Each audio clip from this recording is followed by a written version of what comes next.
Hi and welcome back to the channel and another video about this.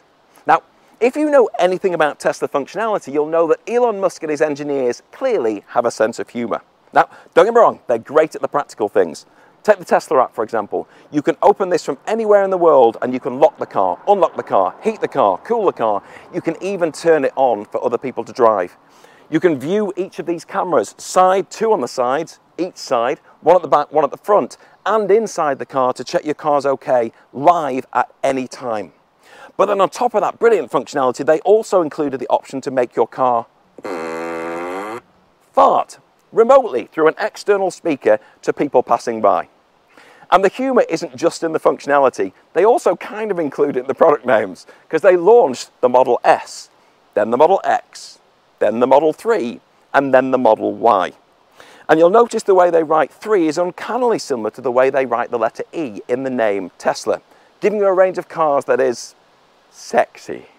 Now, as cringy as I might think that is, one company ran with it. Enhance Auto launched the sexy buttons and the commander module. Now, what you get there is programmable buttons that you can position around the car and program what they do, adding brilliant functionality to the car that actually wasn't there as standard in some cases. The commander module works in exactly the same way. Now, I'm going to take you through some of that functionality today, along with some of the brilliant additions that Tesla have made with the latest software update, because the car is just getting better and better. Stay tuned and I'll take you through it.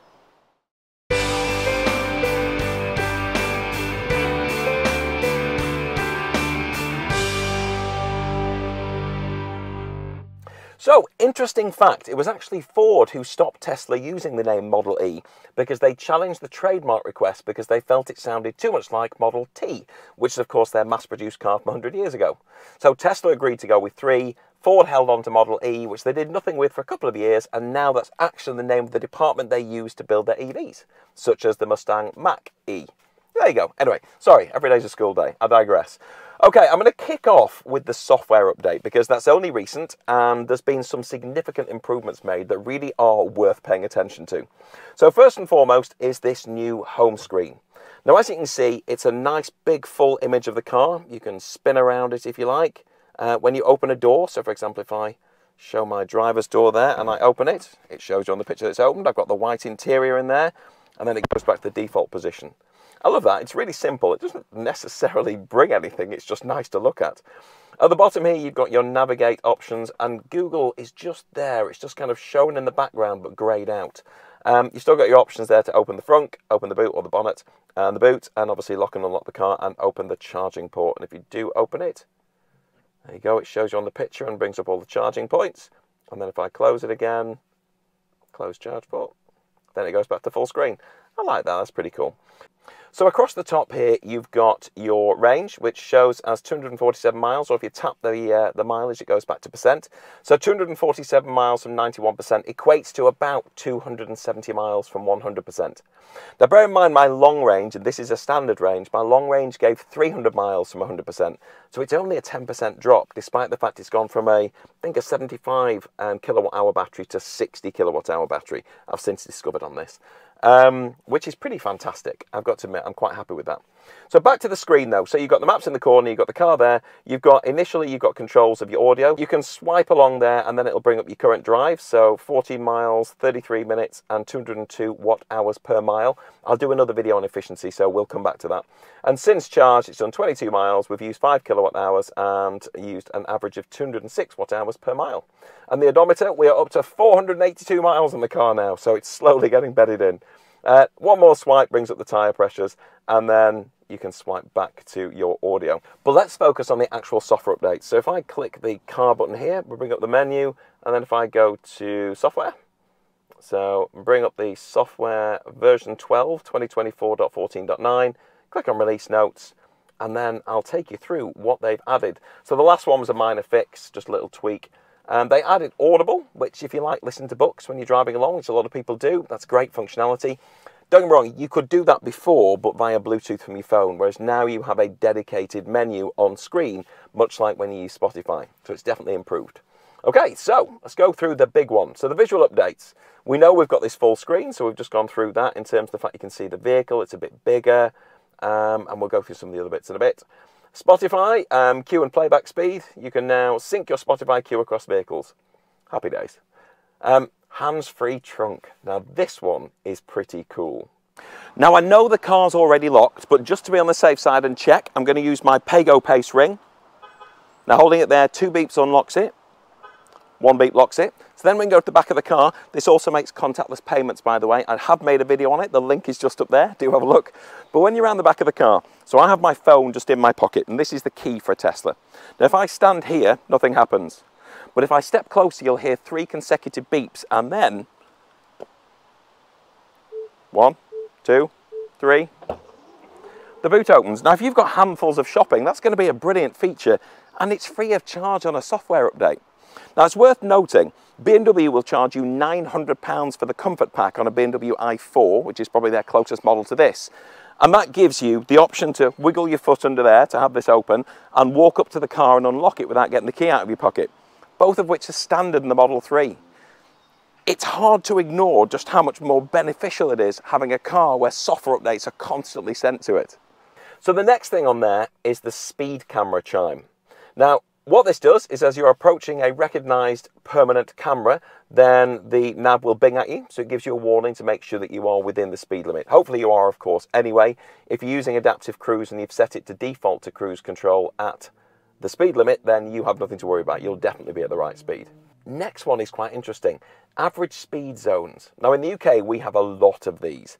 Where you go through, as it suggests, an area and there's cameras all the way along, and between them they work out your average speed, and if your average speed is in excess of the speed limit, then you're in trouble.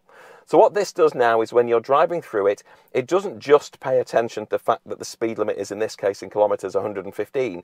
It also tells you what your average speed is during that area, during that distance, and that the distance so far is 1.7 kilometres in this case. And obviously it would be miles for me in the UK, but that's a really cool function.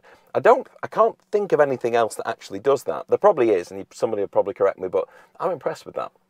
If you go up to trip progress bar, but when you navigate, you'll get a bar that goes across, and as you can see, it's different coloured. So grey shows you where you've been, and the great thing is now you can see your progress on a journey, because previously you just get in a navigation destination, you go, and then all it shows you is what's left. It doesn't show you what you've done, and it's good sometimes to know that you are, in this case, like 40% of the way through, for example. It just keeps you motivated. But then you've got these different colours. So blue is a nice clear road, yellow means there's a little bit of traffic, orange means there's a bit more traffic, back to blue, back to orange, and then you've got red there, which would suggest that there's probably some sort of traffic jam ahead, but it's not very long, and it's a small percentage of your journey. I really like that. I said it just gives you a bit more awareness, visibility, lot to be said for it. Better route available, so navigation now shows you at the top of your turn list if a faster route becomes available, which is great, using technology, always getting you there a bit quicker. Wiper controls, now when you press the wiper button on the steering wheel, it brings up a menu option, and then at the bottom of the screen there, you can just scroll the speed and flip between auto and off just using this left-hand button. Again, I like that, it's nice functionality. And then security improvements, it's some fixes that Tesla have done in the background. Other updates, when you're parked, you can expand the browser to full screen. That's pretty cool if you are sat and you're browsing the internet using the screen. It used to just be this bit, but now it'll use the whole screen. Great. Access car wash mode quicker. Rear passengers can now see the current trip details. So on the screen in the back of the Model 3 Highland, just across the top, it tells you the time and the distance to the destination when you're using SatNav, which is great. Valet mode on your vehicle is unlocked or shifting out of park. You'll get a notification on the app on your phone. I like that. I've never used that. I've never had a need to, but I like the fact that you would know when somebody's driving your car, because then you can monitor its location on the app. It's pretty cool. Vampire Survivors Gaming Arcade now has the Space 54 and deplorable updates. I don't know what that means, but it's additional gaming, which is cool. And Arcade includes the latest game update for Polytopia Path of the Ocean. Very exciting. If you have no passengers in the back, the rear touchscreen now turns off when you shift out of park to reduce unnecessary energy use. That's pretty logical. It's the same actually when you're driving along and there's just one of you in the car. When you've got the aircon on, which will make a bit of noise now, you can hold there above where you've got the passenger sitting and it turns their vent off. So you're literally only heating or cooling yourself, which is really practical, let's be honest. Or you can tap to turn that back on, and then as before, you can then move it around and decide where you want it to blow. And so that's everything that's been added in this latest software update, which is really cool. And that's one of the great things about Tesla. Whereas most manufacturers are always working on their next model, and I'm not saying Tesla aren't, what they do at least focus on is making sure they're always retro improving their existing models. I get software updates all the time, and there's just added functionality that just appears overnight. And I love that. I've got to admit, that never gets boring. But if you don't want to wait for the manufacturer to add improvements, you can enhance the car yourself. Which brings me on to the sexy buttons. I've got to admit, not my favourite name, but you can see obviously where the sexy thing has come from with the Tesla models. But yeah, their products have been around for a couple of years, and they've done various hardware updates, and they also send out software updates really frequently, which is great. In fact, they've just done a new one this week. So they have two elements which I've got in this car. One is the sexy buttons, which I'll show you in a moment, and the second one is the module, the command module. Now what that does is you install it, and I'm not going to bore you with the video, to be honest. They've done a video that will show you how to do it. If you want to look at it, it's that link up there. But essentially, you pop a panel off the side, you just plug it into an OBD port, you take a power feed. It honestly took me 5 minutes. Yes, you've got to pop bits off, but then it's really easy, like any car, that you just a case of pulling in the right place. And they even send you the tool with which to do it, so you're fully equipped. But because that's plugged directly into the car, it gives really interesting functionality in two directions. One, you can control the car, but also the car gives information to the command unit, which then can be sent to your phone. There we go. So I'm now in the app. So you've got, oh, it tells us another software update. Nice, they just keep coming. So in here you have the current speed, and you can add functionality to these buttons here. Which I do think is pretty cool. But then you've got the option to program the buttons and the commander itself. And the functionality in there is great. But first and foremost, before we move on to that, if you turn it that way, it gives you a dashboard.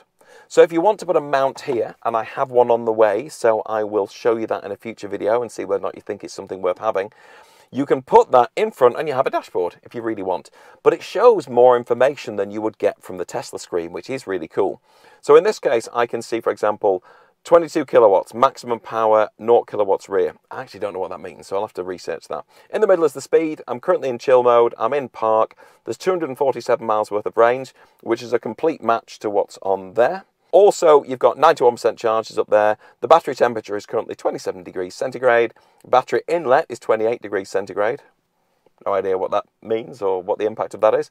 And then in the top right, the interesting bit is it shows you the balance of the battery. So the battery capacity right now is 55 kilowatt hours. And that's how I know, as I mentioned earlier, that the battery in this car is 60 kilowatt hours, because when it's at 100%, it says 60 there. But anyway, back to portrait. And if I click on Commander, bear in mind all the functions I'm going to show you on here, you don't have to buy any buttons. You literally just install the command unit, takes 5 minutes, and then you just use the app to be able to add this extra functionality. Now, at the top of the list is probably my favourite, and that's door handles. So if I click on Manage Door Handles, you've got the option there to open the frunk. So I click Information, use the front door handles to open your frunk. It's better and faster instead of reaching for your phone or going inside. So what you do is you turn it on for left and right front door, and then you can turn on, open, unlock the charge port with the left rear handle, and then you decide whether it's on half press or long pull, and then duration of 4 seconds. And let me show you what that looks like. Now, to open the frunk normally, you have to open the door, reach in, tap on the screen, or get your phone out of your pocket, open the Tesla app and push the button. But what the Commander unit has added here is by simply opening the door and keeping hold of the handle, after 3 seconds, the frunk opens, which is brilliant functionality if you just want quick and easy access. I love that. Now, the next function to talk about, next one down, is kick down. Now, I really like this. It's quite interesting. So it enables your car's maximum power, it says there. So I've turned it on, and what it does, basically, I've learned to drive in chill mode because I got a speeding ticket recently, because Teslas are very easy to go too fast in. So I now drive in chill, which numbs the acceleration a little bit. It's still really quick, but it's just a bit more sedate, a bit more normal car. But I also use the cruise control a hell of a lot. So I default to the speed limit pretty much all the time. But what this does is when you need that extra power, I can change it back into normal. I can either go into the menus on the screen, or if I hold my finger on this left scroll wheel, just at the bottom here, it presents chill or standard, and I can flip between the two. Now, if I leave it in chill, what this kick down function does is when I get the pedal position to 95%, which I've specified here, in fact, I'll change it to 100, I think that's probably better. it will move automatically from chill to standard, giving me extra boost and power. So you wouldn't normally drive with your foot to the floor, or you shouldn't. But in this case, if you need that extra power, when I put my foot to the floor, it will change mode from chill to normal without having to do anything. There's no buttons to push. Again, just a really cool function that arguably Tesla themselves should have added. So next function on there is auto off. You can set it if you want to turn off the high beam and wipers. Basically, when you put the cruise control on the autopilot, it automatically turns on the high beam, which is automatic. Don't get me wrong, it uses dot matrix lights and will avoid dazzling people, and it only turns it on when it thinks it needs the light. Continuous autopilot, this one's good. Now, I figured the easiest way to explain this to you is to show you. So I'm currently on a straight where the speed limit's 50 miles an hour. So I'm going to engage my cruise control by pushing the button once. So now it's chosen the speed limit. And if I push it a second time, it's now controlling my steering, which is the little blue icon there. Now I need to keep my hands on the wheel. But if I change lane, so all I do here is I push the indicator button and then I move over. Now when I move over, once I've completed the change, the indicator goes off automatically, and as you can see, the steering comes back on immediately, which is just excellent. So if I change back a lane, so it disengages it automatically when you turn, and then when I get into the lane, indicator stops, steering re-engages. That is brilliant, because previously, once you, and don't get me wrong, it's not a massive inconvenience, but previously once you changed lanes with cruise control on, you had to override the steering, which meant that it disengaged the auto steering. Cruise control was maintained because it's easy enough to maintain the speed and the safe distance. That bit's not a problem.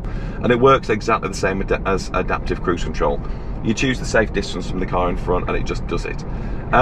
But when you have to turn, or whether that's around a corner or just simply changing lane, then it disengages the steering and then you've got to re-engage. Now I know that's not the end of the world, but that's a double tap that you have to do every time. And if you're on a motorway where there's lots of traffic and you're changing lane a lot, then that is, you know, something you have to do quite frequently. Whereas with this functionality, which remember is just free as part of the Commander functionality, it's just a bonus, it allows you to not have to think about it. Once you've engaged it, you can maintain the speed, the safe distance, and the steering will just take care of itself. It's a simple thing, but I've got to admit, I absolutely love it. And it's worth remembering that the only way you would get that normally, because standard autopilot is free on every Tesla. So the auto steer and the adaptive cruise control, everybody gets. But if you want that lane changing functionality, where you touch the indicator and then the car changes lane for you and maintains the steering and the power, then it's £3,400 to add the functionality. Don't get me wrong, it's not just that you get, it also has probably self-parking, I think, on that as well. But for the cost of a Commander unit, which is, you know, less than $200, and so therefore pounds probably translates to about 160, 170 pounds, that functionality is there for you for life, and it's brilliant. So next function after that, presenting doors. So if you want, you can have it so the doors pop open as you walk towards the car. Scan by Tesla is where you can enable third-party apps to basically just look over the health of your car, maybe add extra functionality. Not bothered about that. And then security, what I've added here is Safe Bluetooth Connect. So the Commander connects to your phone via Bluetooth. By turning that on, it reduces the Bluetooth range. So you really do need to be in the car. So nobody can try and connect to it from the outside and find a way to open your doors, probably. Which brings us on to the sexy buttons. Now, everything I've shown you so far, the Commander can do without any buttons. You literally just plug it into the car and all that functionality is available to you. But if you want to enhance that functionality even further, you can add the sexy buttons. Now, they don't work without the Commander, I should highlight. You can have the Commander without the buttons, but you can't have the buttons without the Commander. That's physically connected to the car, and that's what allows everything to work. So when you order the buttons, they come with the Commander included, so sexy buttons. Now, obviously, I've taken the products out, but this is what it looks like. Size-wise, you can see the Commander really isn't that big, and then you've got your 4 buttons. Also in the box, you'll find these little stickers. So once you've positioned your buttons, if you have them visible and you want to add functionality and remind yourself what they do, then you can put these stickers on each of the buttons and it just gives you a reminder. Now, I've got mine scattered, as I mentioned earlier, one under the armrest, one behind the screen on the left, one on the right, and then the one over there. So if I go to the app, I will show you exactly what they do. So they are S3XY, so they are indeed sexy buttons. And if I click on frunk, so this is the one that's visible up here. Now I've programmed it so a single press opens the frunk, A double press opens the trunk, and a long press opens the charge port. And that's the same functionality on all the buttons. A single press, a double tap, and then a long press. And you can program each of those to do something completely different. Now, if I show you the kind of things that it actually allows you to do, I'll go with, I'll add to trunk, for the simple reason that I can close the trunk from inside the car. Now your options in terms of actions are broken down here. So you've got open, acceleration, regen braking, autopilot, media charging, mirrors, seats, cooling, heated seats, seat cooling, seat adjustment, climate control, headlights, wipers, tilt screen, not in a Model 3, stopping mode, traction control, accessibility, gear shift, lock, unlock, and then others. Under others, you have things like turning your interior lights on and off, activating the park brake, put it into track mode. Again, not in a Model 3. Thank you, so you can get it to flash your hazard lights. I don't know why the button's just there, but nice to have as an option. But some of the more practical stuff, open is genuinely useful. So you've got trunk, front, left, right, left, etc. Now, I've programmed the buttons underneath my screen so that, for example, in fact, I'll show you. So if I come back out, so left, single tap opens the rear left door, double tap opens the passenger door, and then holding your finger on it opens the glove box. Now, the reason I've done that is when you have people in the Tesla who may be unfamiliar with the car, they're not used to the fact that there's no handle to pull to open a door. You have to push a button. Now, in the Highland version, this latest version, at least there is a picture of a car with an open door on the button. Previously, it was just a line, so people would just put the windows down trying to get out the car. So to save them embarrassment, what I've done now is I've programmed that if I have somebody in the back left of the car and they're getting out, I can just tap the button once and just say, just push the door, it's open. It's to save them the inconvenience. Same with the passenger door. And I've basically mirrored that with the hidden right button, which is here. So if you go to the Y, rear right door, front right door, which is the driver's door. To be fair, I can reach the button. I've just put that in just for continuity, I guess. But it's just simple functionality that's genuinely useful. And there's no other way in this car for me to remotely open any of the other doors without physically reaching for them. So that's really cool. That's one thing that starts to highlight how these buttons could be really useful. So if I go back to front. So if I go to double tap, you've got the option there to be able to, you can just tap on the, where I've got trunk there, and then I could change that to a different function, then you just save action at the bottom. But brilliantly, you've also got the option to basically create macros where it'll do a whole host of things. So for example, the double tap, if I click on, I will go with front. So I'll add another action to front, and I'm going to click open. I'm going to open my door. So front right door. So now you see single presses showing two different actions, front and front right door. You know what? I'll add another. So let's open the glove box and we'll save that action. So now we've got 3, and that's the maximum. So it won't allow me to put any more functions on that button, and it programs it straight away. So if I now go to that button, I'm going to end up with an open front, but I'll do it. All I do is I push it once. And I heard lots of clicks around me. So my glove box has opened down there. I heard the front open, and of course my door is open, which you can see on the screen in front of me. So all just by pushing one button. So you start to see, let me close some of these things, I have to leave the front open for now. But you start to see the potential of these buttons and the power you have to be able to add different functionality. Now, I've gone with fairly obvious ones there. Now let's delete glove box and let's delete front right door and just leave it on front. But you can actually add some really quite cool functions that that you can't do anywhere else in the car. Don't get me wrong, some of this stuff is really straightforward, and it's exactly the kind of things you would expect it to be able to do, like turn the volume up and down, which is easy enough to do anyway. But some of the stuff that isn't available, if I click on add another action here, just so we can get the list. Acceleration just allows you to toggle between chill and sport, which, as I showed you before, you can do with just the button on the steering wheel anyway, so that's not that big a deal. But regenerative braking, that's completely unique and only available through here. You can't do that on the car. There's no option to change regen. It's on 100% all the time unless your battery's full. Then it actually is turned off because it's nowhere to put the energy. And then it slowly re-engages it as your battery moves away from 100%. But using this, I can change it to 0% or 25% or 50% or 75%, or I can toggle up and down 25% if I put 2 buttons next to each other. That's amazing. You can't do that any other way. So that's a huge plus for these. Scrolling down past regen, you can turn your autopilot. Oh, There you go. Cruising speed, you can then modify that, but again, it's dead easy. It's literally just a toggle thing on the steering wheel, so not really sure why you'd use that. Likewise with media, volume up, volume down, next song, not super useful. Charging, this one's interesting. So you can open the charge port, that's easy enough. You can do that using the commander by holding the back door, or I can obviously hold my finger on the E button on there, or you can just push on the screen. That's not particularly impressive. But battery preconditioning, that is. Now, the way that works, your battery recharges 25% more efficiently if it's pre-warmed before you plug it in to start charging. Now, if you program a destination on your map, on your navigation, that includes a Tesla supercharger, the car knows where you're going to go, it knows how long you're going to be, and it pre-warms the battery for you. But if you're going to a charger that isn't Tesla, it's not on the sat-nav, in which case your battery is not preconditioning. You'll arrive with a cold battery and it will charge a little bit slower than if you're using a Tesla supercharger. Unless you've got this. Now, by pushing that and setting battery preconditioning, if you know you're 20 minutes away from a charger that isn't Tesla, you can just tap the sexy button and it will start to warm the battery. So when you arrive, you'll have far more efficient charging. Again, that's really, really good. And it's not available in the car. So big plus to enhance auto on that one. That's really cool. Mirrors, you can tilt, dim, fold them. Heated seats, you can turn them off. You can toggle, blah, blah, blah, blah, blah. Same with seat cooling. Seat adjustment, if you want to move it backwards and forwards, which I guess if you can't reach over there and you've got a button just to be able to move it forwards and backwards, that could be useful. I could see the benefit of that, particularly if you've got children in the back.